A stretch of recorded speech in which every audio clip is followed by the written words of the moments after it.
এ কি অবস্থা? ও ভাই সাহেব, ও ভাই সাহেব, কি অবস্থা?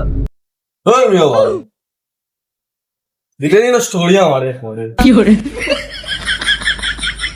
ও ভাই কি অবস্থা? ঘুমাইলে চলবো নি? বল মিয়া দিছ নষ্ট করি মিয়া কি মজার একটা স্বপ্ন দেখাতাম দাঁড়াও না আসেনি এইসব বইতে তোমার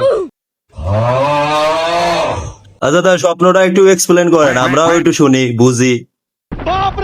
স্বপ্ন মিয়া এইচএসসি পরীক্ষা যত ফ্রিতে ফেল করছো সব ঠিক গার্জেন সিরিয়ালে আমার বাড়ি আমার বাপুর লোকে মাল লোকে বিয়ার মাত মারতাম না ও স্বপ্ন আমি দেখাতাম দিছ একটা বাসা নেই আমার আসলেই ভাই আমি আপনার ডিস্টার্ব করে ফেললাম। যদি আর কিছুক্ষণ অপেক্ষা করতাম তাহলে হয়তো ফলাফলটা জানতে পারতাম। আর মাত্রাই নেই মিয়া আর কিছুক্ষণ অপেক্ষা করলে আমি ঘুমাই ঘুমাই বিয়া করে নিলাম মনে মিয়া আর বাচ্চাই করার তো এগুলো বলে সুযোগ আছে হিসাব পাই না